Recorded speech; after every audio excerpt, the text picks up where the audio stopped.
It's very good that, of course, the majority was on the right side of those issues, at least in my perspective. But I guess it shows how important elections are. It shows how meaningful future elections will be. And setting aside maybe what we may just intuitively want in the outcome from a matter of litigation, having justices who are committed to properly interpreting the Constitution, properly interpreting statutes and regulations, as opposed to being beholden to the person that appointed them and kind of trying to do things that are going to favor their initiatives. Thank you for tuning in to the Removing Barriers podcast. I'm Jay. And I'm MCG. And we're attempting to remove barriers so we can all have a clear view of the cross. This is episode 139 of the Removing Barriers podcast. And in this episode, we will be looking at the Supreme Court decision to end affirmative action in the case of students for fair admission versus the president and fellows of Harvard College.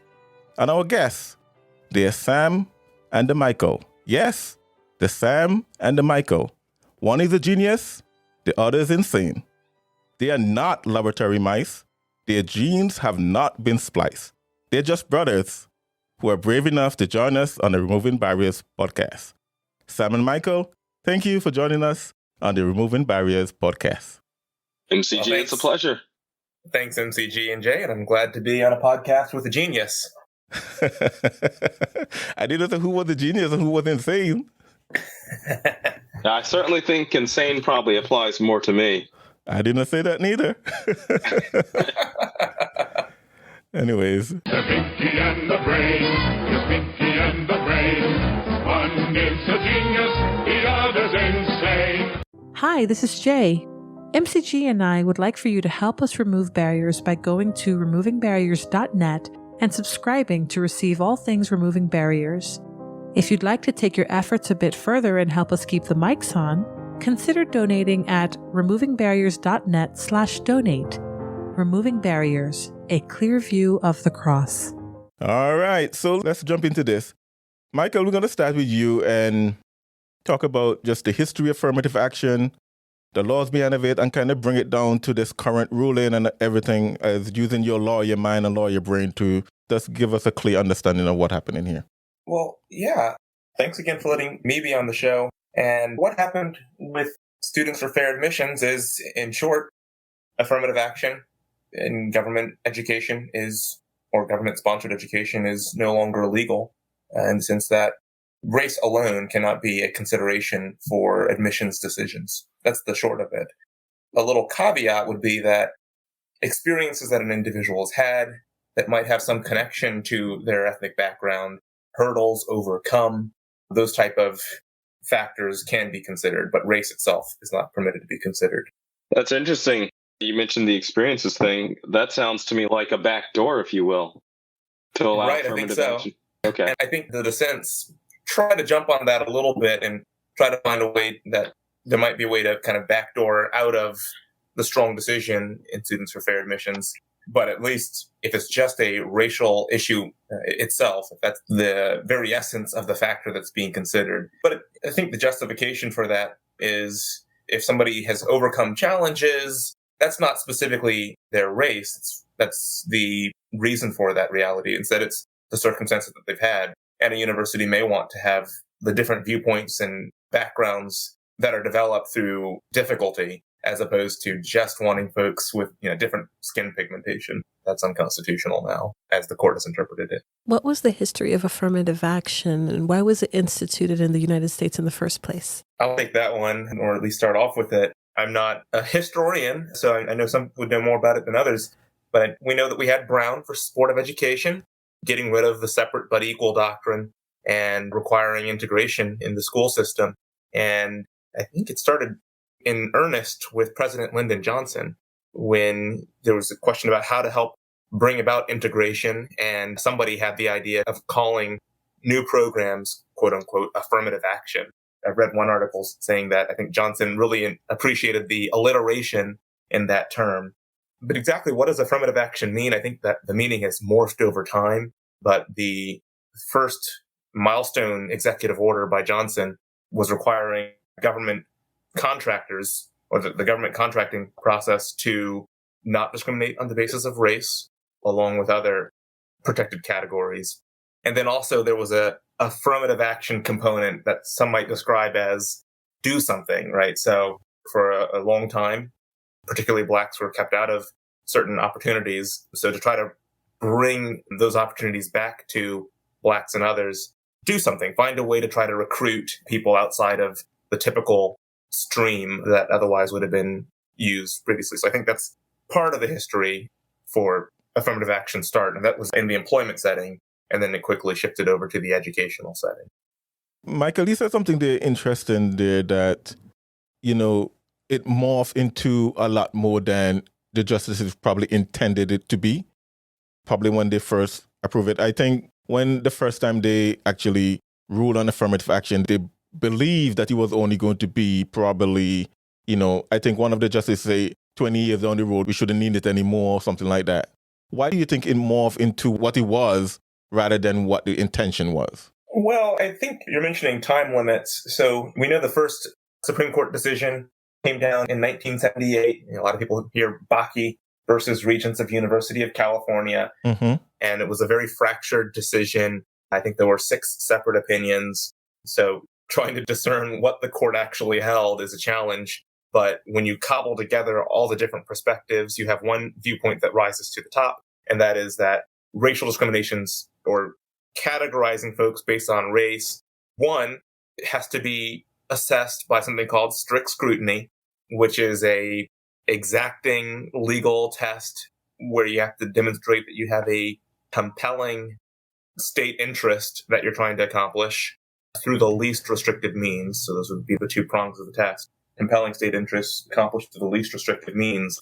So then the question is, what is a compelling state interest? Some interests are more compelling than others, and the court has to discern what that would be. And the schools, particularly in Bakke, the school had pronounced or set forth different interests that it thought it was going to be able to accomplish, such as writing past racial wrongs, I believe was one of them. And there were several others that had somewhat of a similar flavor to that. And the courts just didn't see that as something that could be easily measured or really even discerned as to whether it's being accomplished. So ultimately, and I think one of the opinions indicated that if schools can make that decision on their own, they could come up with any number of circumstances where they're trying to, quote unquote, right past racial wrongs. And it would just be really hard for the court to have any meaningful input on how the Constitution applies to that. So ultimately, that was not considered a compelling state interest. But through the opinion that came out on top, the idea of harnessing the benefits of diversity in the academic setting was seen as a compelling state interest, and that it was being accomplished through the least restrictive means. So that was kind of the start.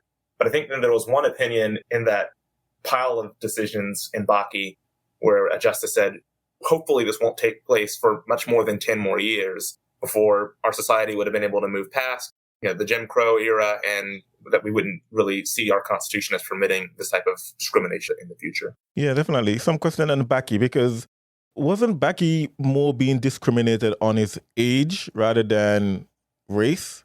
I could be wrong on that, but I thought he was because he was in his mid-30s, like early to mid-30s. The college was rejecting him in California because of his age and not so much of his race. Well, the primary theory was racial, and that is, this was a white, I believe, medical student, and he believed that he was being excluded, or at least the main reason that makes it a Supreme Court issue would have been based on his ethnicity, because the university had, I think, a certain number of slots set aside for non-white students to make sure that they were able to get admitted. And this individual didn't get admitted, and he believed that violated the Equal Protection Clause, that he wasn't getting the same protected, set-aside slots as folks of other ethnicities were receiving. Right, despite the fact that he had the grades. I think he was like 80 to 20, 80 whites to 20 blacks or something like that was the quota that they had. And I think university argued was because of his age, and he argued was because of his race.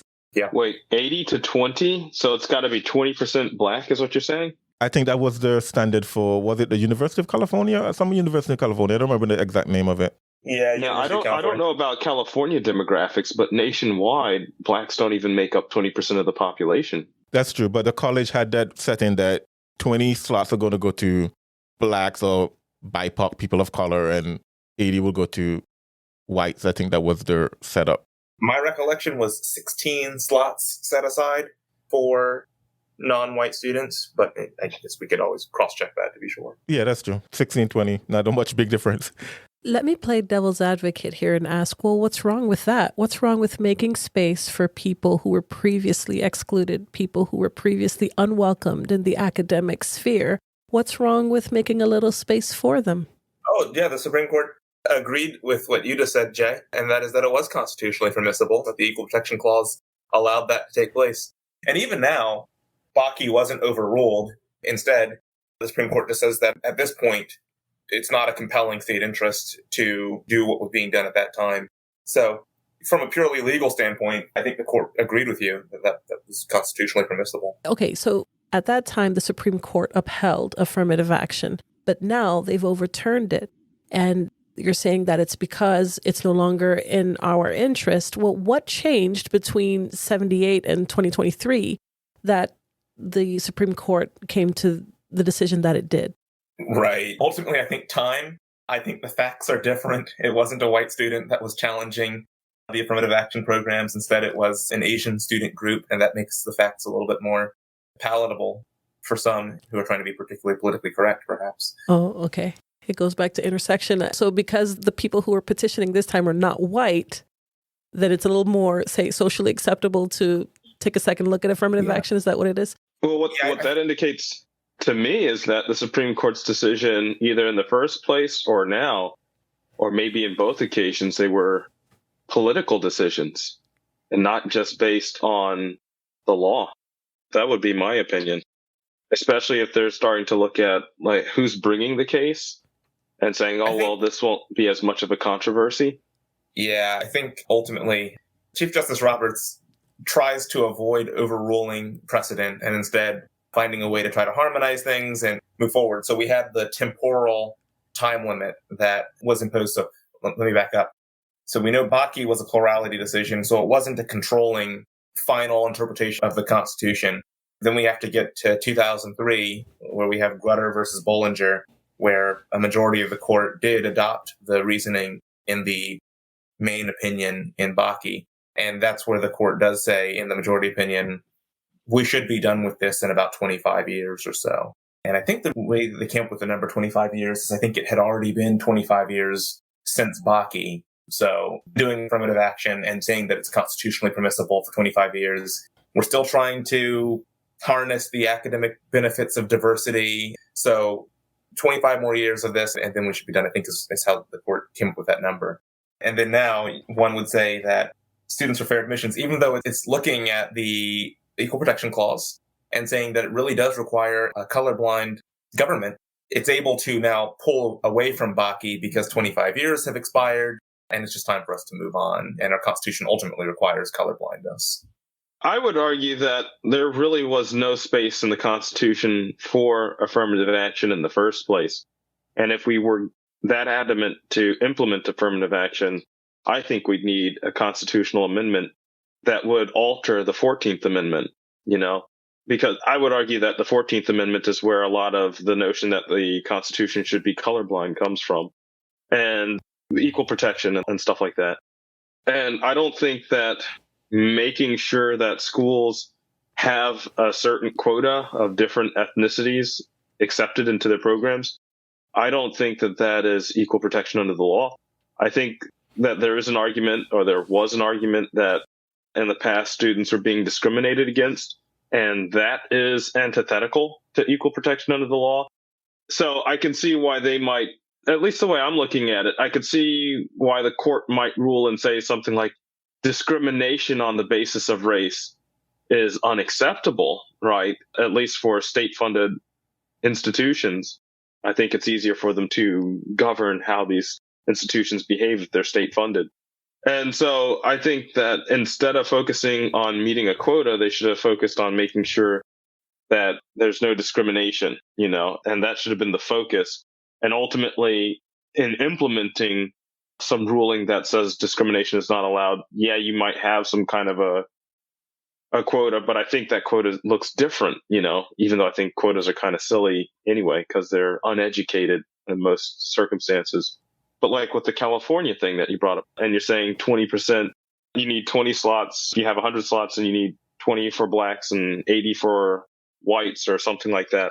And that is actually if we're just looking at the demographics and nothing else, that is discrimination right there. It's discrimination against, I'm a black guy, right? That's discrimination against white people, because there aren't, for every 100 people in America, there are not 20 black people, right? So what they're saying is that they want it to be disproportionately biased towards admitting blacks into that California school.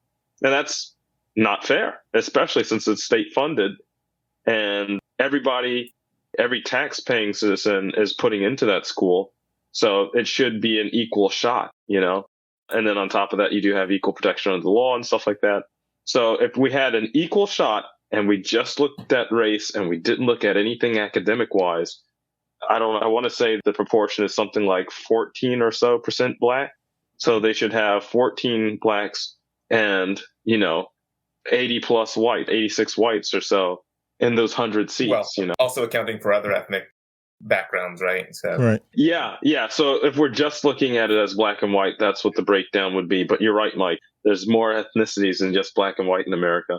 Do you remember that this was back in, 78 or something like that? So I think that was the California University rule. Not that I agree with it, but that's kind of the setting that sparked Bakke, I think, because he was, Michael already touched on it pretty much. Let me ask this, though. Do you think affirmative action helped or harmed the minorities he purported to support? There's an interesting judgment call question. I think I'll go with saying it's kind of hard to give a definitive answer on my part. It may have had some benefit very early on, but to Samuel's point, there's also the importance of acting within our Constitution. So I think that's the first question. Was it constitutional, even at the time that Bakke was decided? If our Constitution, if the 14th Amendment really does require a colorblind government, then that's kind of the starting point. And whether you're on the left or the right, we all exalt the rule of law. And that's what we want. And it's an enormous benefit in our society, enormous benefit to being an American. So to the extent that government-sponsored affirmative action stood in conflict to the meaning of the Equal Protection Clause and the rule of law, then that's particularly concerning. But on a social level, early on, were there benefits from affirmative action? Maybe. And then also I think you have to define what affirmative action is, and different government bodies have gone about it in different ways. And I think the meaning has kind of morphed from the 1960s to the present. Maybe there were benefits, maybe there was help. But at this point, I think it's more harmful than good. And there's a number of different reasons for that. So I think there could have been some benefit from it, especially given all that our country went through, Jim Crow, things like that, and the disadvantage that many people from the 40s, 50s, 60s were dealing with. But over time, I think it became more harmful than good. Sam? Yeah, I think I kind of have a little bit of a controversial take on it. I am not in favor. Okay, if I had to choose no affirmative action or affirmative action, yes or no, right? I would have chosen none. And the reason why, well, first of all, one thing that I like to look at is who implemented affirmative action. And one of the major people accredited for it is Lyndon Baines Johnson, right? Maybe some people think that he cared about black folks, but he really was, as far as I can tell, not a friend to black people at all. And in fact, if I remember correctly, Harry Belafonte, and this is actually recorded, he gave a speech. This is either this was just before or just after Obama became president. He was giving a speech. Obama was present and Hillary Clinton was present. And I do have the link to the video. I can share it with you later on. But he was talking about his experience with Martin Luther King just a little bit before Martin Luther King was assassinated. I think it was 3 days before. And he was sharing this with Hillary, with Obama, and with an audience. It looked like they were at some church-like environment. A black church is what it looked like. And he said that Martin Luther King was telling him that he was becoming increasingly suspicious of Democrat politicians that say that they're, in favor of black folks. And this is me, what do you want to call it? Paraphrasing Harry Belafonte, paraphrasing Martin Luther King. So there might be a little bit lost in all this translation here. But pretty much what I got from his conversation was that Martin Luther King was getting suspicious of the Democrat Party, and he was thinking that they were only entertaining the whole idea of civil rights to get the blacks to vote for them, and that was it, right? And then 3 days later, Martin Luther King was assassinated. I'm not saying that those were related to each other. Well, obviously, it's unfortunate that Martin Luther King was assassinated, but it's also unfortunate, the timing, because I'm curious what else Martin Luther King would have had to say, about that. That being said, Lyndon Baines Johnson, if you dig into his history, the idea of him being honestly friendly to black people seems to be very laughable. And I was trying to confirm this, and at the moment I cannot, but it is attributed to him. People say that Lyndon Baines Johnson was behind closed doors laughing about how when they passed the Civil Rights Act and other laws like that, that they would have blacks voting for them for the next 100. Some people say he said 100, and then other quotes I'm seeing they say 200. And like I said, I wasn't able to nail it down. I did look it up on Snopes. Snopes is more liberal leaning. So if they can at all poke holes in any attribution, negative quote assigned to a Democrat, they're going to poke holes in it. And Snopes said that they cannot confirm, but they also cannot deny that Lyndon Baines Johnson said that. Now, when I said that he said that blacks would vote for Democrats for the next 100 plus years, he didn't call them blacks in the quote that I saw. He called them something else, right? So anyway, that maybe you could say that's more hearsay, but you also have the fact that Democrats are closely associated with the Klan, and that's very well documented, especially back in that time. It's just funny to me that you would have all this affirmative action coming from the Democrats. Like I said, I think I would go against it because I feel that in all of this affirmative action, blacks have lost a sense of self-reliance, and they have begun to rely on the government and the Democrat Party. So what's happened since affirmative action? Well, fathers have disappeared from about 60% of our homes, right? Or thereabouts. Mike and we're like in 40% of blacks, those that have had somewhat of an education, and also going along with that is having a father in the home. And it's crazy to me because it wasn't like that before affirmative action, but after affirmative action, it's like that, right? So to me, some people might say, well, that's not because of affirmative action, but I think that it is. So that's an issue, Yeah, and if I can just add in that my recollection is President Johnson gained essentially unanimous black vote in his presidential election. So to the extent that there's an attempt to buy votes, that becomes a real concern. I do go back to the morphing meaning of affirmative action. So Johnson puts out this executive order that says that in government contracting world, there has to be no racial discrimination, but then also this idea of doing something to try to recruit black employees. And I don't know that it was entirely spelled out exactly what that doing of something needed to be.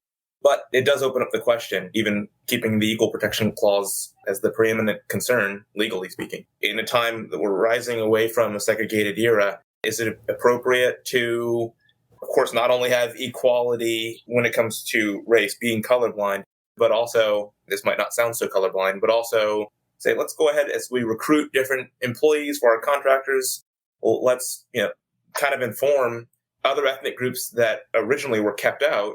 There's a job open for you. If you meet the qualifications, it's open. And as you go out recruiting for employees, I get the sense that early on, that was kind of the nature of affirmative action in the employment context. But then it lingered on to becoming more of a stigma that raises the concerns we're talking about. Yeah, wouldn't you say that the problems in the black homes, if we want to go there, wouldn't you attribute it more to welfare and not affirmative action? I know affirmative action is more than the schools, but it's kind of morphed itself more into schools. But welfare, where Lyndon B. Johnson encouraged, as Larry King would say, encourage women to divorce their husband and marry the state. I think that was the big issue with the black family in the 60s, and then affirmative action. Thinking about the question whether it benefited or harmed the minorities that he was trying to help. I'm kind of on the fence on that, because I'm thinking how else would a qualified, again, and then going back to the meaning of affirmative action, how else would a qualified Black person necessarily get into Harvard or Yale or whatever these majority Ivy League colleges are? That's the argument behind of this.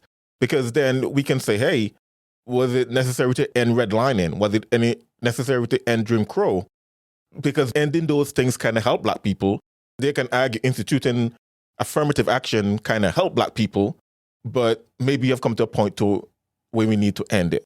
I'm going to let you guys jump in here. Then I'm going to change the conversation to a different direction with something that we might disagree on. Well, if I could jump in real quick before they do, I would like to answer that and say that affirmative action may have had the intent to bring more people of color into the academic sphere, but eventually it morphed into a sort of elite gatekeeping scheme, if I could say that. There are many historians, prominent historians in, say, African American and history and culture that say that affirmative action is nothing more than a cover for other admission policies that colleges have that are not merit-based. So we're talking legacy admissions. You know, my great-granddaddy was at Yale, and so I get to go to Yale type of thing. Or donations, people who donate a large enough amount of money to the college, their kids get in. Well, they can say with a straight face that we value diversity, we value inclusion when they apply affirmative action, because the people that are getting into Harvard and Yale, the colored people that are getting in are not exactly the Black kid that you would find that's struggling in dire straits. It's typically, at least recently, it's been Black people of a particular social middle to strata. upper class. Right. They're the gatekeepers. It's a gatekeeping thing that allows them in. And so they can say with a straight face that we're doing this to increase our diversity, but it's still the same class of people. And so generally what happens with race and things of that nature is that the problem is that it's not a race issue as everyone would like to think it is. It's more of a class issue. So if all of those things are working in tandem, then perhaps it's important that it be torn down, because the people who actually deserve a shot to try and make it at these universities are not being given that chance. Yeah, I agree it should be torn down. I just wonder, was it necessary at that time? Well, I think what Jay was saying is very interesting because, and I haven't had the time to look this up myself, but it sounds like this agrees with what Jay was saying. I was listening to an interview just the other day with Vivek Ramaswamy. I don't know how to say his name, but I'm trying my best. And I'm not necessarily endorsing him or anything, but I just thought the interview was interesting. He was talking about affirmative action and the effect that it's had on college admissions. And one of the things that he mentioned was that the argument about affirmative action and why it was instituted was to help poor, disadvantaged people. And at that time in particular, Blacks was the predominant consideration, help them get into colleges and get a leg up, right? But he said that the reality is that a lot of the people that were admitted into the colleges on the basis of affirmative action were middle-class people anyway, who didn't really need any help getting a leg up. Maybe they may not have gone to Harvard, but they still would have gone to a decent school and gotten a good degree and had a good career. But it's not helping the people that they suggest it's helping, is what Ramaswamy was suggesting anyway, what he was saying. So I think something that stands out is, again, the definition of affirmative action matters. It's a nice phrase, but how it's actually being implemented becomes one question. And if we're just coming out of the time of segregation, and if it's an employment context and government contractors are informing Blacks and others that there are opportunities at this contracting firm and that contracting firm, if that's how it's starting off, then that's one question. But then once it turns into holding open slots for folks who otherwise would not have been granted an opportunity simply on the basis of merit, from a meritorious assessment, that person would not have been admitted, but now that slot's going to be opened up for that person. Well, that raises a whole lot more of a concern, even historically, as opposed to folks finding out that opportunities really do exist. There will be a meritorious assessment of all candidates and all applicants, and folks in Black communities and others can see that opportunity and do what it takes. Well, first, make the choice of their own as to whether they want to prioritize that field as their aspiration. And then secondarily, if they choose to go that direction, do what it takes to meet the merit-based test that is needed to get into that position. It seems like that's the approach that is much more helpful and wholesome than just reducing the standard. Yeah, and the funny thing about affirmative action, you talk about the definition, is that the minorities, Black folks, don't seem to have an issue with getting into Harvard and Yale based on affirmative action. But when they're sitting in the class and their peer look across on them and say, hey, you're only here because of affirmative action, that's offensive to them. But they don't have a problem getting in because of affirmative action. And I think the dichotomy there, we're talking about whether it benefits or harm them, is that, okay, so if you get in by affirmative action, why is it that you're offended if someone say it? You know, so is this a benefit or is this a harm to you? I think if you look at it from that perspective, let me ask this too, and I shoot this to you, Sam, and I think I know the answer, but do you think that the justices got this decision right? Ultimately, I would say yes. That doesn't mean I agree with all of the language of the decision, but to end the policy of government-sponsored affirmative action, yeah, I'm in favor of that. So it's good. You know, one of the things that I find interesting is, okay, the whole justification for affirmative action was to improve diversity in the schools. And the reason why this was brought to the justices in the first place, this latest affirmative action case, was because affirmative action was not improving. It was not like going against discrimination. It was causing discrimination, in this case, against Asian folks. So, yeah, we have to go back. The way I see it, the Constitution requires that we have equal protection under the law. So everybody must be treated the same under the law. The law should not be a respecter of persons. It should treat everybody the same.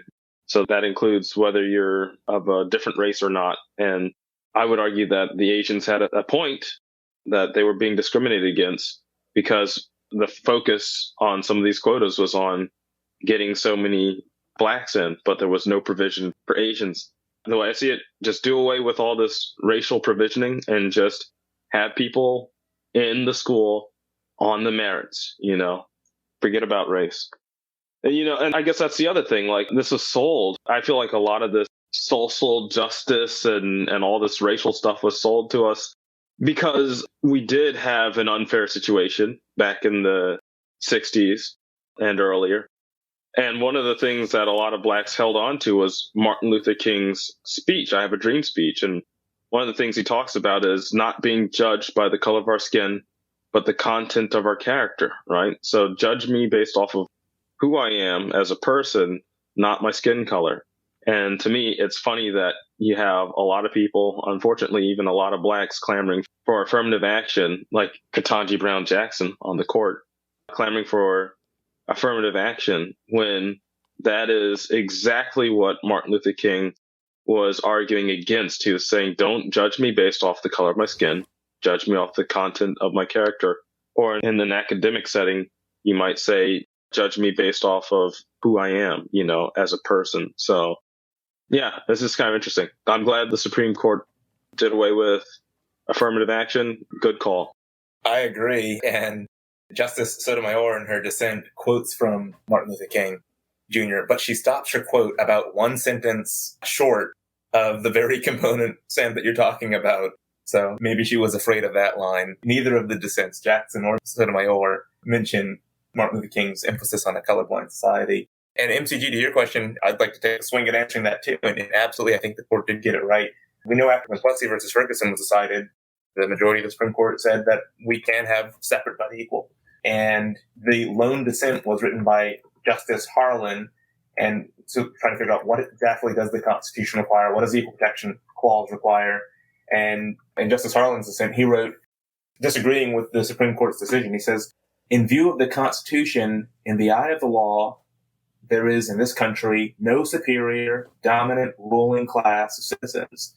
There is no caste here. Our Constitution is colorblind and neither knows nor tolerates classes among citizens. And of course, that was a dissenting opinion at the time. Justice Harlan was the only one dissenting. saying we're getting it wrong. We're not understanding our 14th Amendment properly.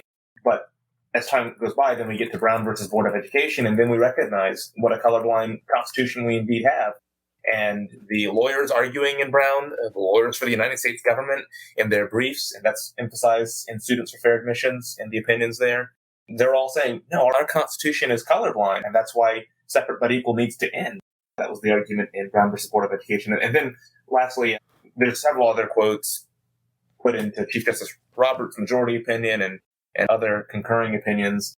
So there's plenty to choose from, but there's this quote: the 14th Amendment, said one senator shortly after it was being passed, or as it was being passed, the amendment would give to the humblest, the poorest, the most despised of the race the same rights and the same protection before the law as it gives to the most powerful, the most wealthy, or the most haughty. So kind of just to wind up on that issue, from my view, we had a problem as the Civil War was coming to an end. We're trying to figure out how to address race in America, and we decide we're going to have equal protection under the law, and that's going to be the resolution. And blacks are made citizens in America when the 14th Amendment is established. Those who are born on our soil, generally speaking, those folks will be citizens, and they have the right to citizens, and they have the equal protection of the law. So rather than putting a thumb on the scale one side or the other, or letting one side win or anything like that, we decide we're going to go forward with equal protection. And even though the Supreme Court kind of got confused on that issue over time, what screams out is that it establishes a colorblind constitution. Yeah, I would say that I definitely agree with the decision. But for me, there are two issues here. One is the fact that maybe a year ago at this point, I don't remember if you guys remember when we found out that the Supreme Court was going to take up affirmative action, I predicted that it was going to be what it is, was like 6-3 decision. I kind of waver on Roberts because I wasn't sure. And the problem with that is that why is it that we can so easily predict how the court is going to vote when it comes to quote-unquote political stuff? My argument is it should not be that way. We should be able to look at the law, and if you're not a lawyer, maybe you're not going to get it, but at least in a layman's term, look at it and say, what does the law say? Do what the law say. I'm sure I'm not the only one who predicted that it would have ended because the court, quote-unquote, is majority conservative. Now, I agree with the conclusion, but I just don't agree with the political nature of the court. And I don't know how we fix that, but almost every political issue, you can almost predict how they're going to vote based on who or which president appointed them, for most part. That's one issue I have with this entire stuff. The other one is that something I always said, and I thought about it again, and I'm like, one of the big problems is that we are legislating morality. And I know, of course, the saying say can't legislate morality, but I'm going to put it this way, because a lot of time we say, that's like we need to define affirmative action, we probably need to define morality. So let me use this example. Let's say a state like Alabama that has strict abortion laws, right? There's a young lady in Alabama, 25 weeks pregnant, don't have the money to go to California to have an abortion that would abort the baby at any stage, but she wants to have abortion. She would have an abortion in a snap if she could. But Alabama is preventing her from having that abortion. The question is, she can't have the abortion, prevented by law, by legislation. Is she being moral? Well, the way I look at morality through scripture, I would say no, she's not being moral. So the legislation did not make her moral or force morality upon her. The legislation may have forced a behavior or tried to control her behavior, but it didn't control her morality. And I think if we look at it and say, look at it to scripture, let's substitute the term moral, because this is actually what we mean when we say moral as Christians, and let's say righteous or holy. Can legislation make us righteous or holy? No, it can't. So hence, it can't make us moral. And the court in the U.S., for most part, tries best to legislate morality, because there was the issue of racism and segregation, all these things. And the court said, oh, well, in order to fix it, let's force the colleges to accept more black people. Oh, enough black people are not in government working. Oh, let's force the government to hire more black people. And therefore, you force a behavior, but you didn't affect the heart. Let's go to the Old Testament. In the Old Testament, the Bible says, thou shalt not commit adultery or fornication. But Jesus said, no, if you look at a woman and lust after her, you commit adultery already with her in your heart. So tell me, am I moral if I look at a woman and lust after her? No, I'm not, because I commit adultery in my heart. But the legislation can't control my heart, which is what make me moral, but it can control my behavior so that I can go and rape her, at least not without consequences. And that's the issue I have when it comes to these racial or moral stuff in our society, is that we normally side with the conservatives or side with the liberal. We go in our different camps rather than say, hey, what are we trying to do here? Is this an issue of the heart? And then this comes down to Christians to say, hey, how do we change this? How do we change this in the heart? And I think that's where conversion, true biblical conversion, come into play, rather than, oh, let's control the behavior. And that's the difference, one of the major difference between Christianity and conservatism. Conservatives don't look and say, hey, let's institute laws and all these things to control people's behavior. Let's prevent this hypothetical situation, the lady from having an abortion. But they're not concerned about the fact that her heart, she would have done it anyway. And that's my bigger issue when it comes to the race and the affirmative action. I agree with the decision, but I can't help but to say, man, we are still right where we at. But we're also living in a pluralistic society. Not everyone in our society has a fear of God or is even coming from the Judeo-Christian framework of looking at the world. And so the question is, how do we build and maintain a society where the foundation is fundamentally different? It's not one solid, say, substrate or one solid makeup. You have part clay, part, cement or something like that. Just like, y'all remember the dream in Daniel? Can't remember if it was...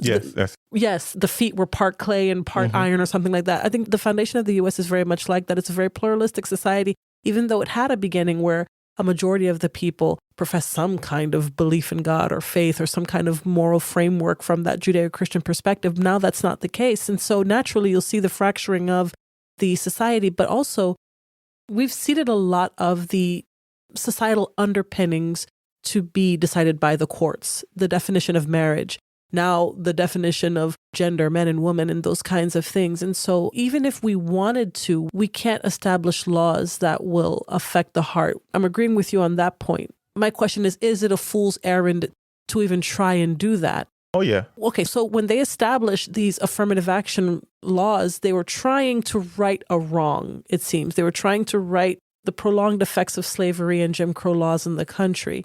And so it sounds like you're saying that we would have been better off if they didn't establish those things. And I guess I'm playing devil's advocate and asking, if they didn't, where would the country be now? Because they would have continued in their discrimination or continued in their whatever practices that result in discrimination and segregation. Yeah, I wasn't saying that I disagree with the law. I think the law should be in place. I think abortion should be banned. I think segregation should have ended. What I'm disagreeing with is how Christians should be looking at it. Is how Christians look at it and say, hey, oh yeah, great, give a round of applause. Abortion was ended or thrown back to the states. Give a round of applause. Affirmative action is ended.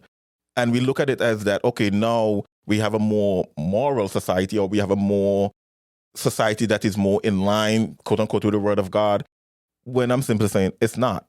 To get the society to be more in line is through the gospel, changing gospel of Jesus Christ, not necessarily through the laws. Again, I agree with the laws. If I was on the Supreme Court, I would have ended affirmative action too. You mean kind of like what Ben Shapiro says, where he says politics or culture is upstream of politics, like culture affects politics, not the other way around. Right. So Christians should be permeating the culture so thoroughly that as a result, our laws are righteous and it results right. So even though so the laws are in place, and I think the laws should be there, but I want to be careful because this thing is not going to go anywhere. We're going to constantly be fighting racism. We're constantly going to be fighting the LGBTQIA. We're going to constantly be fighting these things because this thing is not a matter of law. Whether or not someone can do this or do that is a matter of the heart. And as David Somerdorf said, service to God is a matter of the heart, sin is a matter of the heart, and salvation is a matter of the heart. When it comes down to it, it's all a matter of the heart and not necessarily the folks. Because how do you change behavior? You change your heart. You can control behavior through the laws, because if I know if I pull a gun on somebody, that's 10 years in prison, that might be a deterrent, but it doesn't change my heart. Right? And I'm not saying a deterrent shouldn't be there. I'm just simply saying, what do we want to get more? So it's a legal solution, right? I mean, we got with the Civil War as a society, and then we have to figure out how we go forward as a country. So we enact the Reconstruction Amendments. 13th Amendment says slavery is illegal. And then the 14th Amendment says governments can't deprive certain citizens of rights, compared to other citizens. And we have equal protection under the law. And the reason for that amendment being enacted is that some of the states were continuing, even after the Civil War and even after the 13th Amendment, to try their hardest to prevent rights from being experienced by ethnic minorities. So then the federal government asked the question, what do we do? And I want to say Justice Thomas outlines this history in his concurring opinion. So we pass the Civil Rights Act of 1866. We're setting forth certain civil rights, but there was a question as to whether the 13th Amendment ending slavery really gave the authority to Congress to pass the Civil Rights Act of 1866. So then we go ahead and we go through the process of having our 14th Amendment adopted, and that gives the adequate authority to be sure that the Civil Rights Act of 1866 was possible. All trying to deal with some of the states that are just not, from the federal government standpoint, being appropriate on racial issues. So yeah, as Jay said, we live in a pluralistic society, and trying to find solutions to try to push society in the right direction from a federal standpoint certainly makes us all squeamish, but we went through the constitutional amendment process and put those limitations on the states trying to right wrongs and push ourselves in the right direction. Yeah, definitely. And morality is definitely a big topic. Sam, you have anything to add before we go into this break? Yeah, well, you mentioned the Ben Shapiro quote about, I think you said that people's hearts, I forget exactly how you said it, influences politics, but not the other way around. And I agree with it, but only partly. I think that if you affect people's hearts, then the law, ultimately, would you rather have a society where people don't murder because they're afraid of the consequences, or would you have a society where people don't murder because they don't want to, right? Because they have a decent heart. I would rather be in a society where people don't want to murder. But that being said, I think that having certain laws can help improve the moral climate, if you will. And I think that this affirmative action case is actually a huge example. And the reason why I say that is because I don't remember whether we've talked about this or not on the podcast or not. I know you've talked about it, but I just don't remember if it was with us or not. The whole idea of diversity, equity, and inclusion, and ESG scores and stuff like that. The whole idea there, it's supposed to be some score that helps right wrongs and whatnot. But the reality is that the ESG scores and these DIE scores, they're kind of like a social credit system. At least that's the way I see it. And it's a power grab by large multinational organizations to control the world, is the way I see it. Well, ESG has had several setbacks lately. I'm not saying it's done, right? But they've had several setbacks. And it seems to me that they've had several setbacks in light of the ruling from the Supreme Court related to affirmative action. And I don't fully understand why, but it seems to me that a lot of these organizations, well, first of all, my understanding is that many state attorney generals have gone after implementers of ESG, like the S&P. They have all sorts of social scores, including ESG, that they would apply to different companies, and that would determine how they would rate you publicly, and then that would also determine how likely you were to get loans or get investments in your business. It was based off of your ESG score. Well, these state attorney generals filed suit against this practice and against S&P. And my understanding is that S&P has since dropped the practice, I guess in hopes of no longer being pursued by these state attorney generals. I'm not sure whether they've dropped their case or not, but my understanding is that a lot of these organizations implementing ESG, which, by the way, is part of the reason why we have all this LGBTQ nonsense, like transgender underwear or bathing suits in Target, in the children's aisle, mind you, as well. Part of the reason why we have that, and by the way, not even 1% of the population of children are transgender in America. So I don't know why you would put that in a prominent spot, which is very valuable real estate, why you would put that there when almost no one is going to buy it. But anyway, And part of the reason why there's this push for all this transgender and weird stuff and going after children is because that brings your ESG score up. So the way I look at it, this policy or this ruling from the Supreme Court striking down affirmative action, while it may not have been obvious that it would have this ripple effect, it really looks like it's having a ripple effect on other discriminatory practices like ESG, which is promoting all sorts of ills in our society and is affecting the hearts of our children, So I think in that way, this ruling is fantastic as well. Wow. Sam, that was quite the conclusion of your point there was, I think, really insightful. I was just kind of reflecting while you were talking and thinking about comments made by Jay and MCG, just the balancing act that our country has to do, or that our Constitution has to do. So we know the quote, I think, from John Adams, that our Constitution was made for a moral and upright people, and that it's wholly inadequate for any other. And our Constitution affords us, or recognizes, such fundamental rights that other countries don't recognize. So the right to freedom of speech being one profound one, and the right to free exercise of religion being another one. In our pluralistic society, we get to balance that, and we get to wield that enormous power of being able to speak and choose not to speak, and the power to worship in ways that we believe is appropriate. So we have all those rights, but then we also have to balance when things fall off the wagon. And that is when we start becoming a less morally upright people. And then, of course, we do have the 14th Amendment dealing with certain problems that our society had. So rather than letting the experts control how racial discrimination should take place, which is what Justice Jackson unequivocally advocates in her dissent, that we should just let this stay in the hands of experts and evidence, she says, and let that dictate how to handle the racial issues in our society. Rather than that, Chief Justice John Roberts says, let's go back to the text of the 14th Amendment. Let's go back to the Equal Protection Clause and really respect everyone's rights. So then it's just interesting to hear, Sam, that you wrote in how that could apply and be meaningful in other settings. While some might choose as experts in their field that government funds and government in general should support other interests that may be repugnant to the Bible, such as the LGBTQ ideology, it'd be interesting to see whether Students for Fair Admissions comes into play to say, no, again, government can't do that. It has to afford equal protection under the law. Yeah, I think you may have misunderstood a little bit what I said, Sam. Definitely, I'm in favor of laws that control behavior. I just think that Christians put too much weight on the law to say that it will institute some level of morality. And my argument that I don't think the law institute morality, because the law may prevent an action, may prevent a behavior, but it doesn't go to the root of the matter, which is the heart.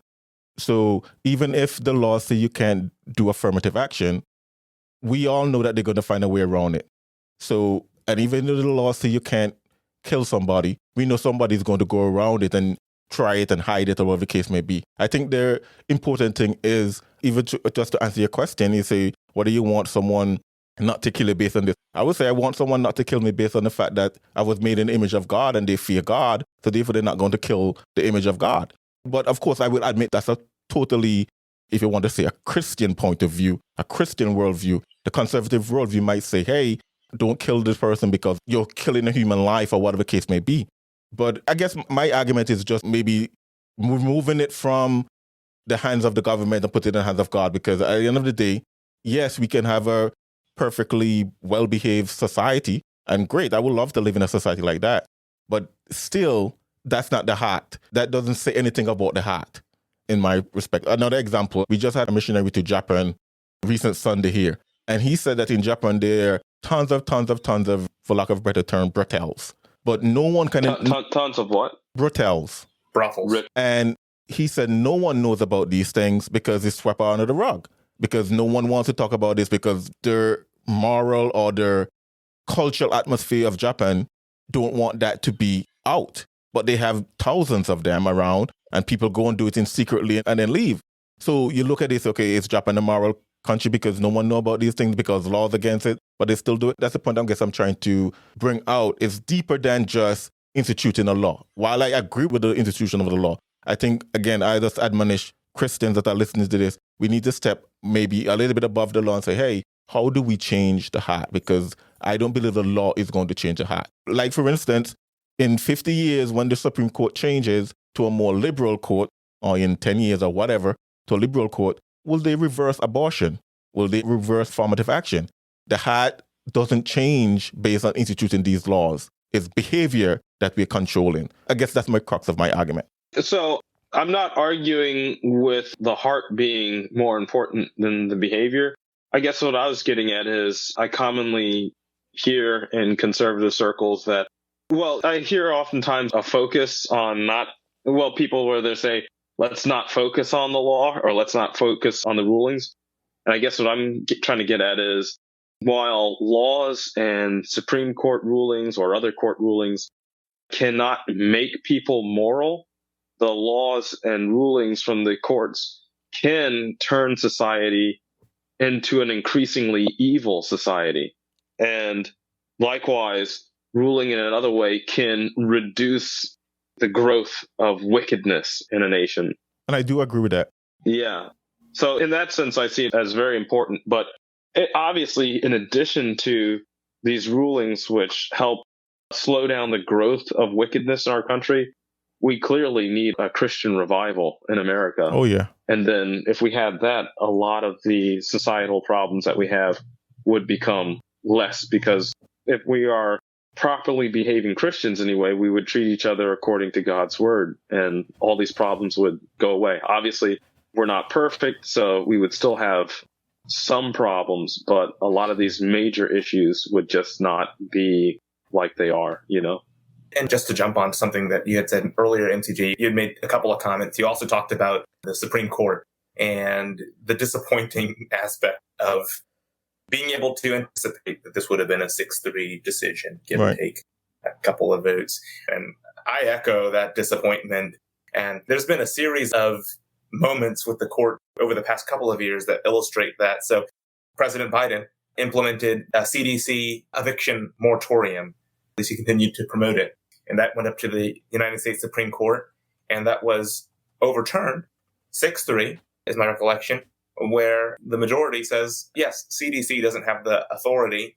And of course, we'd have to dive into the statutes and the regulations to be able to really fully walk through how the court reached that decision. But the Centers for Disease Control ultimately doesn't have the authority to keep landlords from evicting their tenants, even during the COVID outbreak. And so that was the decision. Disappointing to see 3 of the justices go on the other side. I think at that time, Justice Breyer was on the court. But then later on, we have the OSHA litigation, where there's the 100-employee COVID shot mandate. And it was, again, a 6-3 decision. In my mind, I thought that was such a clear issue. Of course, the occupational entity OSHA doesn't have the authority, the Department of Labor, which controls OSHA, doesn't have the authority to require a bunch of individuals to get a COVID shot when COVID, people said, was ubiquitous. You could pick it up at a restaurant. You could pick it up visiting a nursing home. You could pick it up in all kinds of settings. I thought OSHA was supposed to regulate, what takes place in the workplace. And of course, there's statutes and regulations that are dived into, but it was a 6-3 decision. And then we have the HEROES Act litigation with the student loan cancellation that President Biden tried to implement. And he tried to say that this statute that ultimately existed to help military veterans, hence its name HEROES, deal with certain student loan obligations. He tried to use that to make a wholesale cancellation of student loans for many Americans. And again, the Supreme Court 6-3 says, no, the HEROES Act doesn't give the authority for the president to do that. So it's very good that, of course, the majority was on the right side of those issues, at least in my perspective. But I guess it shows how important elections are. It shows how meaningful future elections will be. And setting aside maybe what we may just intuitively want in the outcome from a matter of litigation, having justices who are committed to properly interpreting the Constitution, properly interpreting statutes and regulations, as opposed to being beholden to the person that appointed them and kind of trying to do things that are going to favor their initiatives. Yeah, definitely. Well, you're listening to the Removing Barriers podcast. We're sitting down with brothers Sam and Michael, and we're talking about affirmative action and a whole lot more. We'll be right back. This is the Removing Barriers podcast. If the podcast or the blog were a blessing to you, leave us a rating and a review on your favorite podcast platform. And don't forget to share the podcast with your friends. Removing Barriers, a clear view of the cross. Hi, this is Jay. MCG and I would like for you to help us remove barriers by going to removingbarriers.net and subscribing to receive all things removing barriers. If you'd like to take your efforts a bit further and help us keep the mics on, consider donating at removingbarriers.net/donate. Removing Barriers, a clear view of the cross.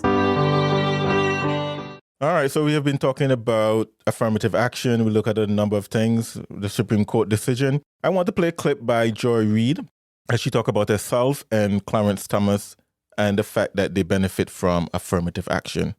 Here we go. Well, let me just be clear. I got into Harvard only because of affirmative action. I went to a school no one had ever heard of in Denver, Colorado, in a small suburb. I didn't go to Exeter or Andover. I didn't have college test prep. I just happened to be really nerdy and smart and have really good grades and good SAT scores. Right. But someone came to Denver, Colorado to look for me.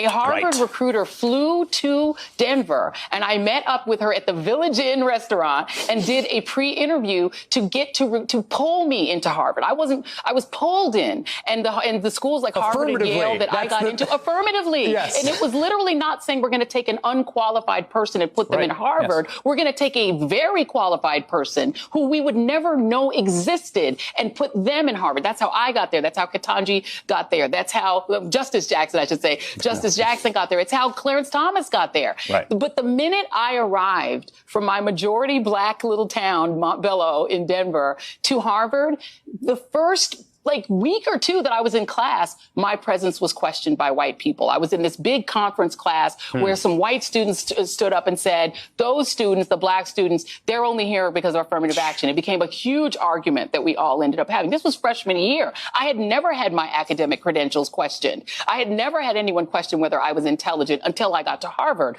And it was a defining point of my experience there. It's why I really was one of the many reasons I was miserable there my freshman year. Yeah. You feel completely out of place and people keep telling you shouldn't be here. And yet some of the people I went to school with were far less smart than me or the other black folk there. They got in because their daddy and their granddaddy. I went to school with somebody whose name was on one of the buildings. You're going to school with people whose names are on the buildings, who are third and fourth generation legacies, whose parents pumped money into Harvard to get them in.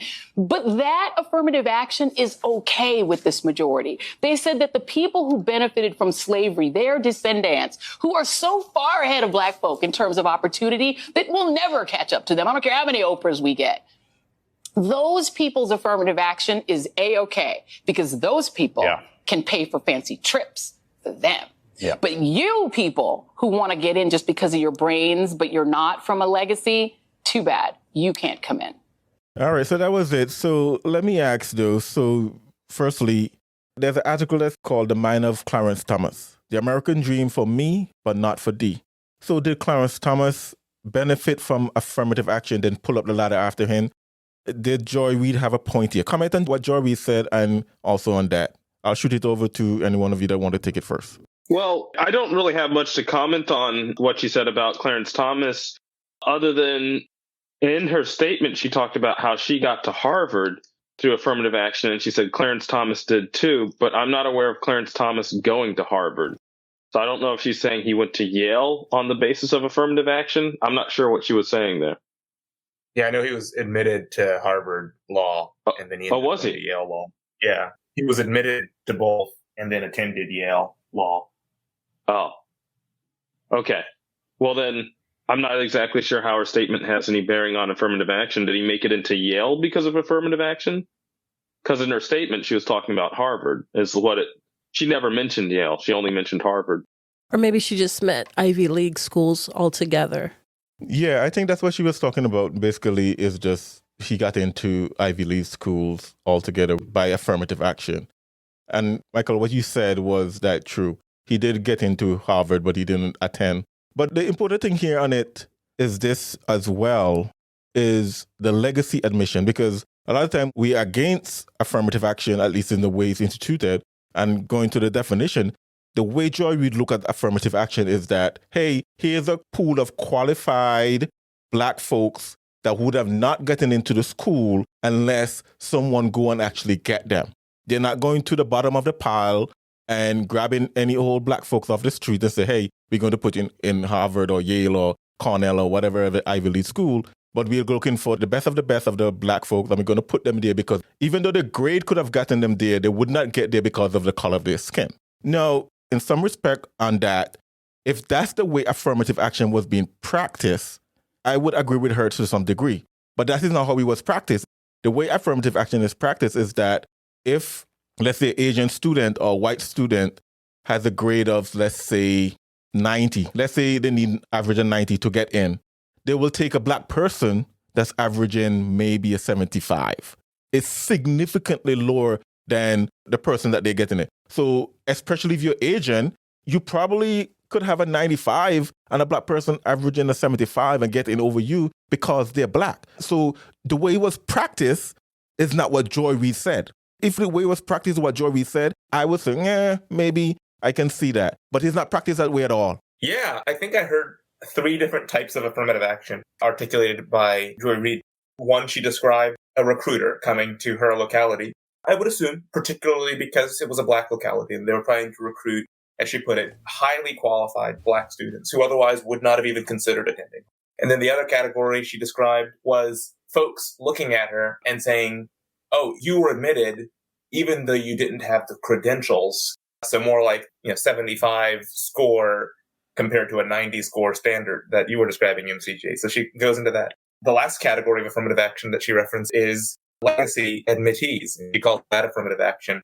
But I think we do have to pause and say, what are we talking about? When we speak of affirmative action, it means do something, right? Mm-hmm. You can do something in all sorts of universes. So you have to really tailor the conversation. And when we speak of affirmative action, we're talking about racial distinctions, ethnic distinctions. So her whole comment about legacy admittees, that's not even part of the conversation, I think, when we're talking about traditional affirmative action. So it was a little bit of a jumbled set of comments on her part, in my opinion. So that's my take on her comments. So she messed up by conflating all of these different things, you think? Indeed. Mm-hmm. But would she have a point, though? Because if you're not going to let in someone based on the color of the skin, why would you let them in because their grandfather last name is Bush and my last name is Bush? Isn't that discrimination just like affirmative action? I would say it's a different type of discrimination. Now, as for whether it's a good idea to have a legacy program, that's an interesting question that, frankly, I haven't digested.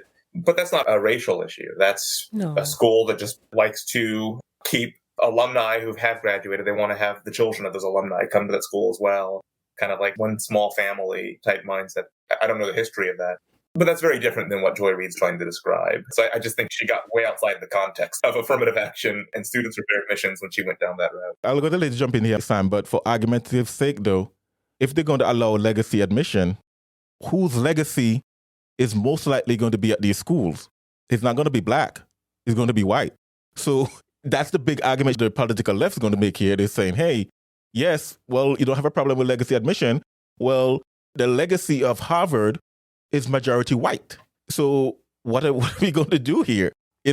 Yeah, right. So maybe there's probably is something to really consider when it comes to legacy admissions. And we're using government funds to operate in many of these schools. Those are the types of schools that we're talking about. So should there be a legacy program or maybe that should be done away with? That's an interesting question.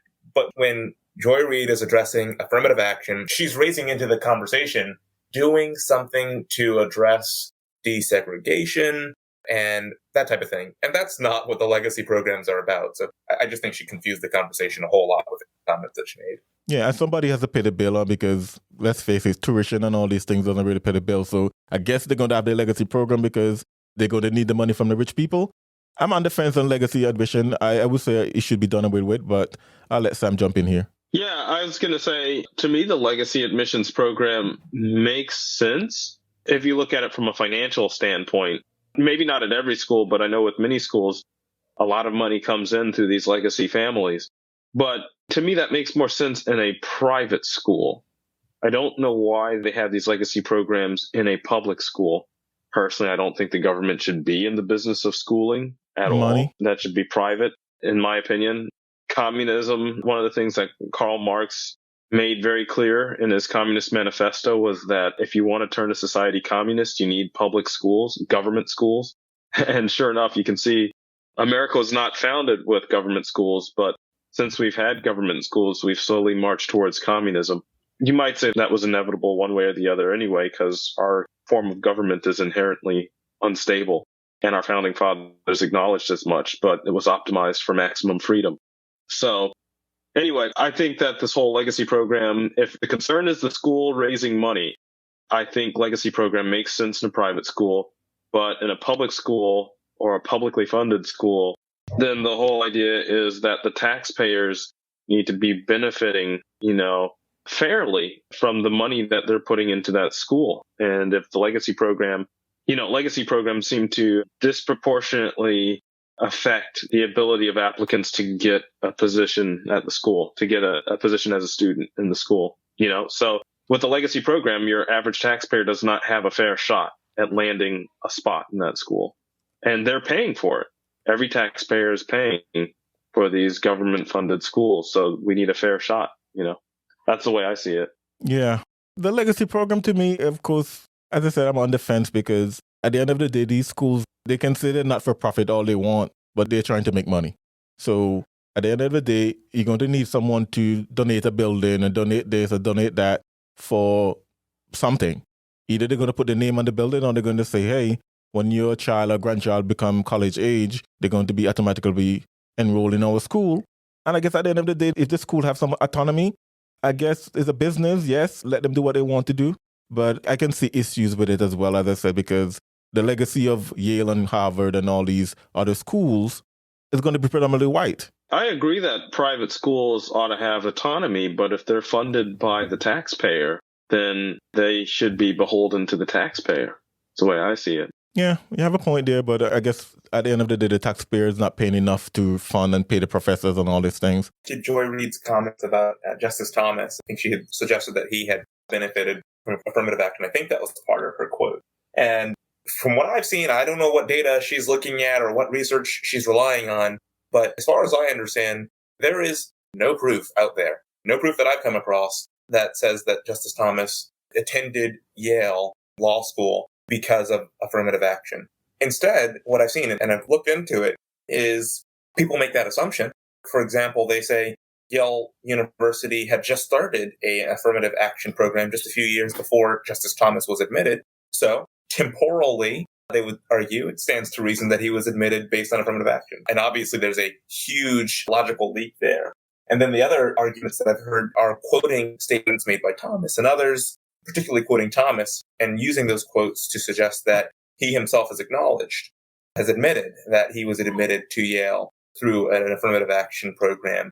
But when I looked into some of the quotes that are being identified, those quotes are often being taken out of context. So there's one statement that Justice Thomas made as part of his role when he worked at the EEOC. And there he's talking, as far as I can tell, he's talking about the benefit of civil rights laws, like the Civil Rights Act of 1964. It seems like that's what he's talking about, which requires employers to not discriminate on the basis of race and other protected categories, as well as it has also provisions for the educational context and other settings. But when you see folks try to argue that Justice Thomas says or admits that he was admitted based on affirmative action programs, they take a portion of his quote and then take another portion of his statement and kind of splice it together to make the point. And that's what I've seen in article after article on those points. So the point being, we don't really know that he was admitted on that basis. People will say it. They'll say it many, many times, but it's not clear that that's true. Last thought about that is, ultimately, the conclusion is I don't know. And frankly, I don't care. And neither should anybody. And the reason for that is, ultimately, we know that Justice Thomas is on the court. From a conservative standpoint, he's been a tremendous justice. And for those who agree with him, he's been just one of the most phenomenal justices that we could have even imagined. President George H.W. Bush said that he appointed him not on a racial basis, but because he was the best qualified person for the position. So when we start going into this affirmative action conversation and just assuming that he was admitted to Yale on the basis of affirmative action, ultimately we're casting a stigma on Justice Thomas because the argument would be that he was admitted on the basis of affirmative action. Either there's a stigma that comes with it or there isn't. If we're going to make that assumption, then there clearly is some harm that comes from affirmative action in the first place. And Joy Reid describes the stigma that she experienced.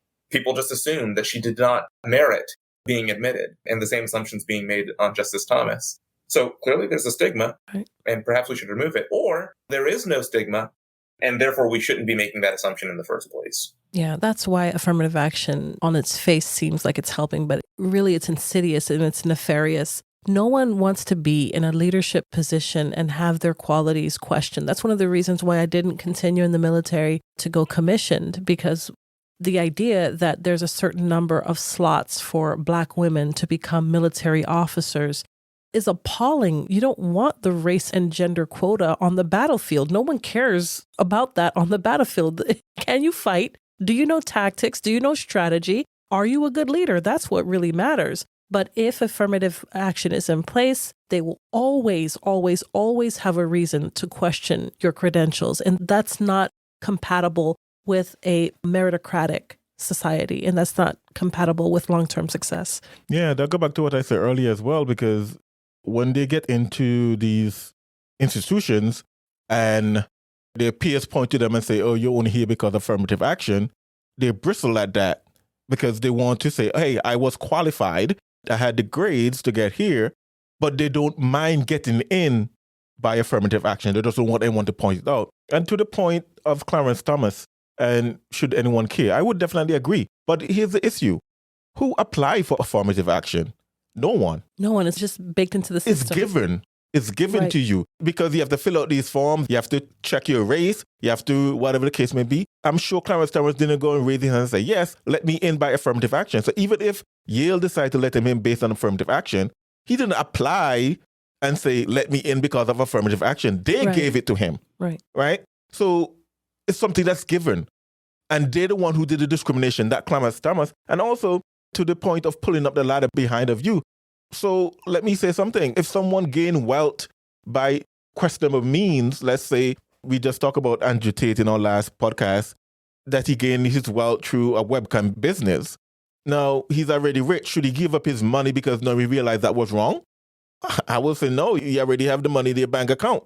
So you can come back and say, hey, having a webcam business is wrong. Having female on webcams is wrong. But that doesn't mean he necessarily have to go and give up his millions that he have. I guess maybe he could, but I don't know many people who would decide to do that. No, it's true. Clarence Thomas said, well, I get into Yale by affirmative action, but affirmative action is racist and discriminatory, but I'm still going to leave it in place because it benefited me. I said, no, if it's wrong, it's wrong. People grow and learn. Let's say he agreed with it at one point, which a majority of Black folks his age probably agreed with it at one point. And now they look at it and say, hey, no, it's discriminatory. I don't think it should be around. People grow and learn. So regardless of how we get in, the important thing here now is that, hey, is it right? Is it constitutional? No, it's not. We're going to end it. So it's a weak argument by saying it because it's like, okay, leave the ladder there. Well, the ladder is wrong. They should have made it in a ladder. Everybody should be on the same playing field. Yeah. It would be great to know what President George H.W. Bush saw in Thomas that prompted him to appoint Thomas. And I don't know that we'll ever know. He specifically said it wasn't race. He specifically said that he was filling Justice Marshall's seat, but that Thomas was the best for the time, for the job. You know, usually when you're making appointment decisions, you consider age. Thomas was in his young 40s. He was one of the youngest to ever be on the court. So you go into that process trying to have somebody who's really going to stand for right principles for years and years and years to come for a lifetime appointment. So it'd be interesting to know the thought process. But part of it was perhaps we can see that Justice Thomas wanted to get the law right. And he does it regardless of what anybody says about him or what opposition he faces. He had experienced opposition so much even before then.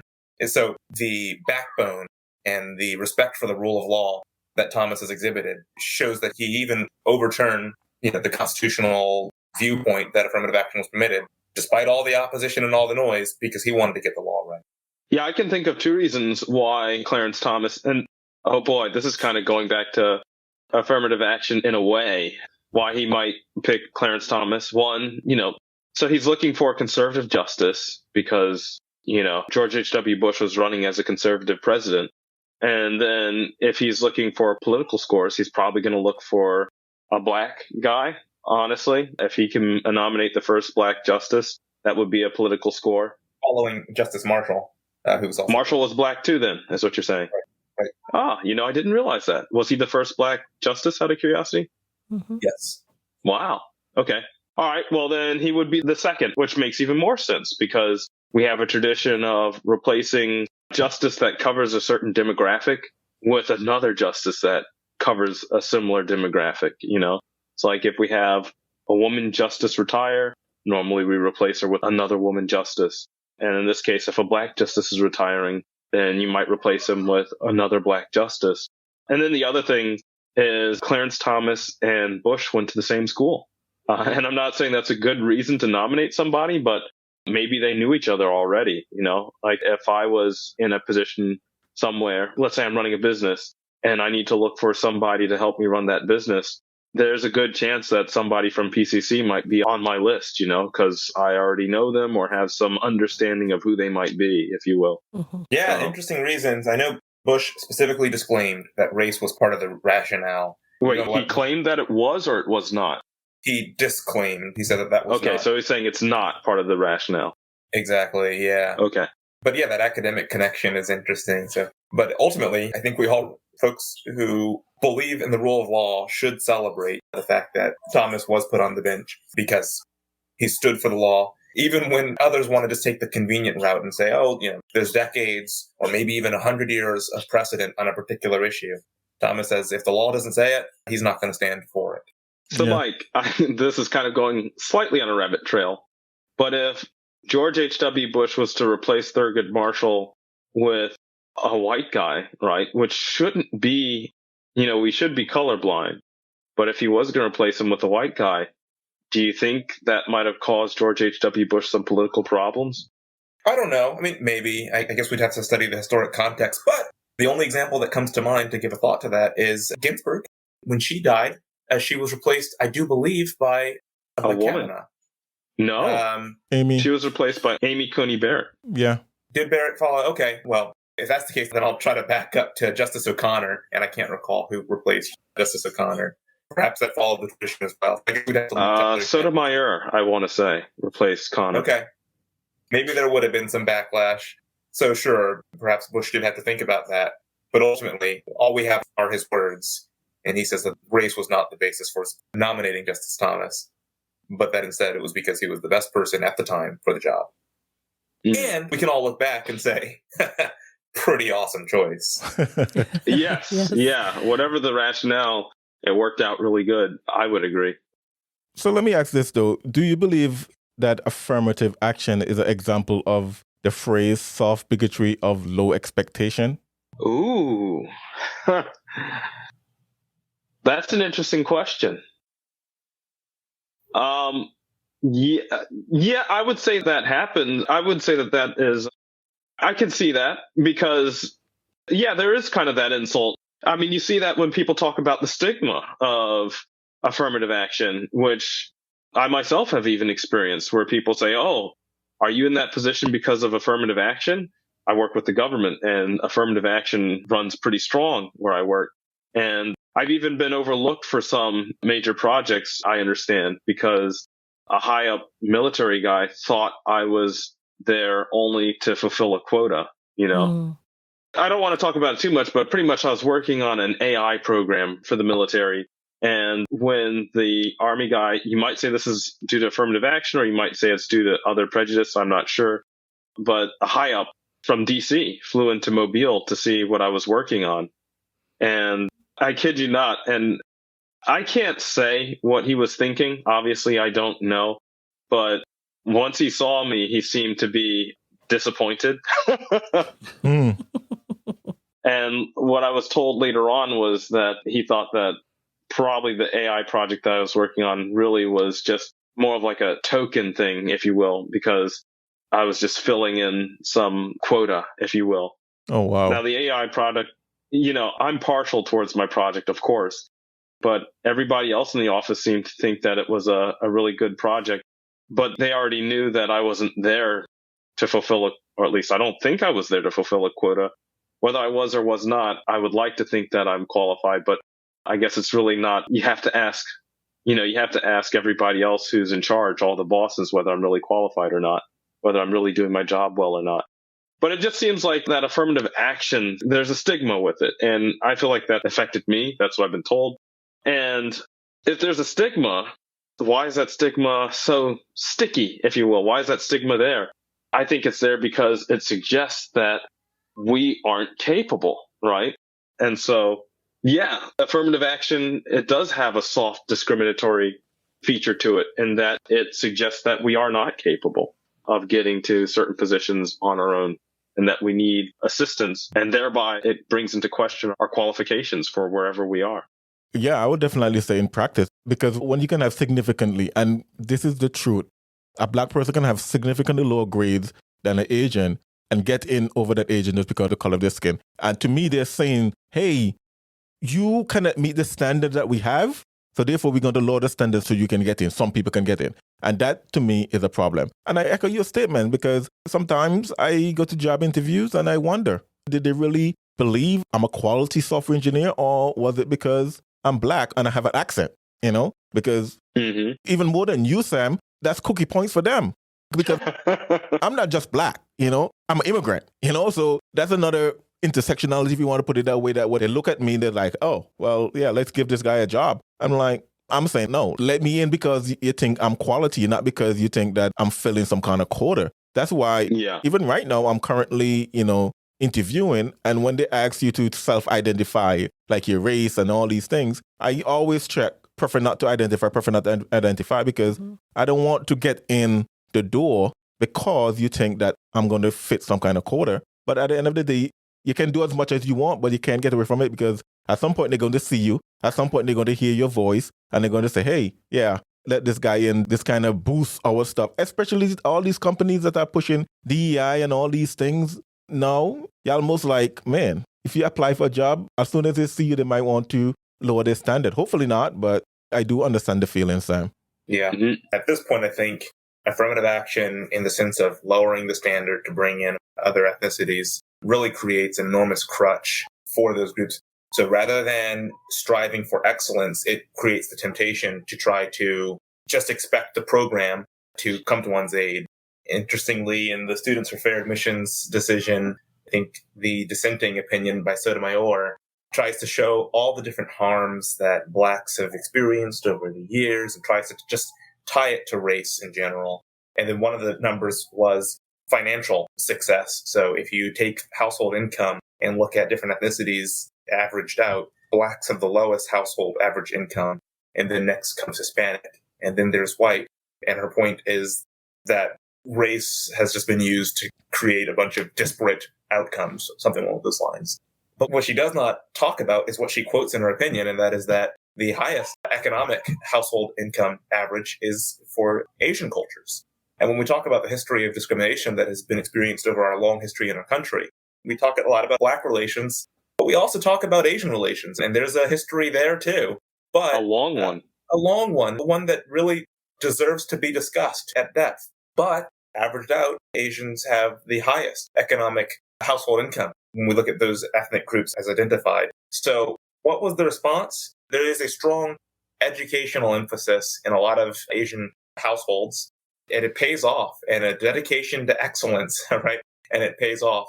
So I think there's a lesson to be learned for all of us. Mike, if I can interject real quick, I don't think it's just the culture of the importance that they stress on education and achievement. That wouldn't matter if there wasn't a a fear and a reverence for their parents and for their ancestors.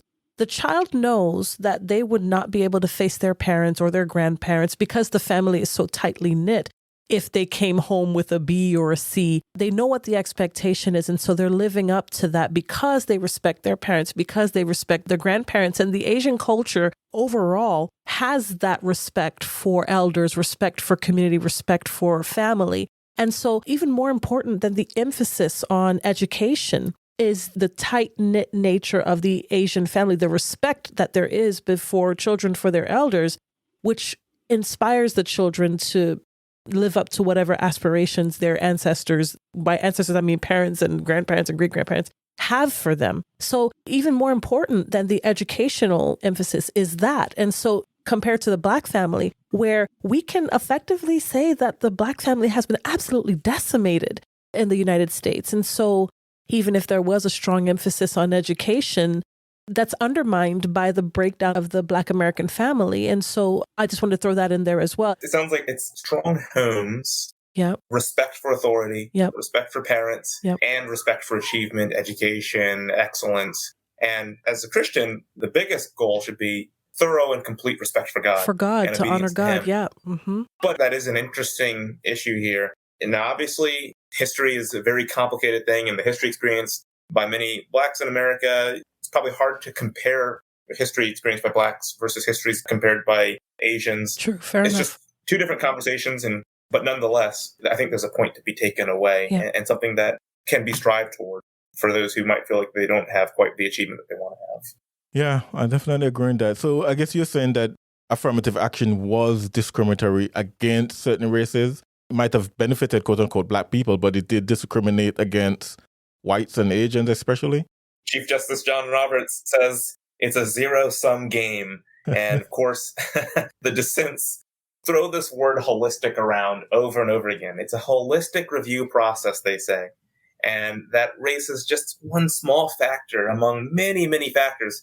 But we all know when pursuing a job, when pursuing academic admissions, you want as many factors going in your favor as possible so you can win, right? So all the hubbub about a holistic approach, at the end of the day, Chief Justice John Roberts says that's not true. It's a zero-sum game. And if one person wins, another person loses. Yep. How about you, Sam? Yeah, to me, that holistic approach language is utter nonsense to me. And you try to use that to say that they're not discriminating is ridiculous. I do think, like Mike was saying earlier, we need to focus on trying to honor and please God. And if we look at what God's word says over and over again, it talks about treating your neighbor or treating others as you would yourself. And, I'm a Black guy. At least that's what people would consider me to be. And I don't disagree with that. But I guess to me, it's like if the shoe were on the other foot. So I'm like, yeah, I want, if I go with the traditional stance, I want affirmative action, which is discriminating against the white guy in favor of the Black guy. But if I flip that around, let's say I'm a white guy and I'm told, hey, you're not going to get this position. You're not going to get this job. We're taking a holistic approach. And one of the things that we're considering is the fact that you're white, and therefore you're not going to get this job. You're not going to get this position at the school as a student. I'm not really going to like that very much. I would feel much better if they said your grades aren't high enough or something like that. Oh, okay. All right, fine. But if it's, one of the factors is that you're the wrong race, that's horrible, And so to me, it shouldn't matter, as I've been saying already. Shouldn't matter what your color is. We should be treating everybody fairly. And I know they're saying, well, this is to right wrongs of the past and whatnot. But the truth of the matter is those wrongs have happened. And, when it comes to slavery, that's 100 plus years behind us, probably like 150 plus years behind us. Emancipation Proclamation may have happened, even further back, but that doesn't mean that slavery ended at that point. But slavery is, I'll say, roughly 150 years behind us. We're not going to correct all of the consequences of slavery. We're not going to correct all the consequences of discrimination. The best way going forward is to just quit discriminating. And affirmative action is discrimination. We should quit it, It's race-based discrimination, and we should stop doing that. So it sounds like you're saying that affirmative action did not correct the ills that it intended to correct. It did not correct the ills that they said it was intended to correct. Do you think it furthered it? I think you might be able to argue that years ago, it may have made some corrections, but in balance today, yes, I think it is furthering discrimination. Maybe if we would have stopped it earlier, the argument would be weaker for it furthering discrimination. But at this point, with it continuing on, although when I say continuing on, it's just been terminated, at least legally, just recently with this ruling. But up until that point, just before that termination, I think it has been contributing to discrimination, And just because the court ruled on schools doesn't mean that this kind of discrimination is not still happening in the workplace. It is still happening in the workplace. Part of the reason why the business that I work with has the contract that we have is because we're minority owned, believe it or not. If we weren't minority owned, we would not have the contract that we have. So, Michael, any? Well, yeah, I think I just echo that. I think if nothing else, government-sponsored affirmative action prolonged some of our discrimination issues or racial issues at large. Justice Jackson disagrees with all of us, of course. She says that by virtue of us ending affirmative action today, or a couple months ago, that now we're going to have to deal with discrimination and those types of issues even longer. And the fight to have equality is just going to be even a longer battle. But there's no endpoint for her. And again, she says we need to turn to the experts, basically, to figure out how to resolve the issue, as opposed to us just all deciding right now, race is not a factor, right? I'm not considering race. And I think that's really what we want as a people. We want a fair opportunity to be able to engage in our society. And that's what the Constitution requires. Great. All right, guys. Well, let's wrap it up and say, hey, what's the answer to this? We know the human heart is wicked. We know racism will never be completely removed from society. So how can we stem the flourishing of racism or discrimination now that affirmative action has been repealed? What's the Christian answer to all of this, I guess, is the question. I'll jump on that one and just say, I think the right answer for all of us is do the next right thing. The history is behind us. The future is in front of us. And the response, we talk a lot about the law. We talked a lot about government decisions. But at the heart of it, the response is a personal one. And for those who are in ethnic minorities, are you going to let the past and the history define you? Are you going to read Justice Jackson's opinion and her connection of almost everything to race and let that control your own life? Well, I let that control my own life. Or am I going to say, at the end of the day, I get to make the decisions that I can over my own life? And I think the Bible gives us the guidance that we need on how to address those issues. Am I going to be hateful about history experienced by others or even history experienced by myself? Or am I going to love my neighbor? And the Bible answers that question for me. And then also, am I going to view myself as primarily a creature of culture? Or am I going to view myself primarily as a creature created by God for a particular purpose? And the Bible gives us the answer for that too. So, different folks feel different levels of engagement with different cultures and families and things like that. But at the end of the day, for all of us, our biggest goal should be to be excellent in a biblical sense. So whatever the Bible requires of us, that's the biggest objective. So when other people say that I need to talk a particular way or act a particular way or vote a particular way or think a particular way because of a certain culture, I have to back up and say, culture is not my primary concern. God is, the Bible is, and that's what's going to define me. Sam? Yeah, there's several verses that I think we can look at as well. You said, how do we answer this problem from a Christian perspective? Yep. And several verses pop into my mind. One of them is Matthew 22:39. I'm going to go back. Matthew 22:38 and 39.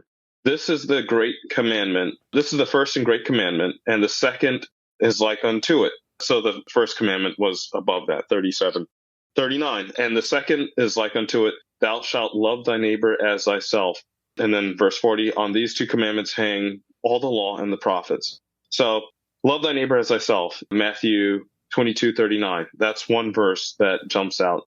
And so to me, if I love my neighbor as myself, I'm going to treat my neighbor like I would like to be treated, right? So the whole idea of prejudice, and when I talk about prejudice, I'm talking racial prejudice and racial discrimination. Those aren't issues if you love your neighbor as yourself, At least when we're talking about prejudice with malice, those aren't issues. And then I'm also looking at Leviticus 19, verse 18. I think this is also applicable. Thou shalt not avenge nor bear any grudge against the children of thy people, but thou shalt love thy neighbor as thyself. I am the Lord, right? So right there, we're seeing the whole idea, at least to me, it means we shouldn't be holding any grudges.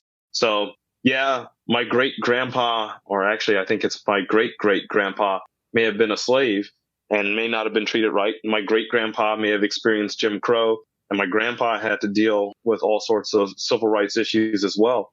But just because they went through that doesn't mean that I should be holding a grudge against the children of my people, the people of my nation, right? Our nation is America. And okay, so 3 generations ago, they weren't treating my grandpas right. 2 generations ago, right? But that doesn't mean I need to hold a grudge. I'm not holding a grudge against the people that did my grandparents wrong because they're dead, right? So if I'm holding a grudge, I'm holding it against their children in contradiction to the Bible, Leviticus 19:18. So I think that verse applies.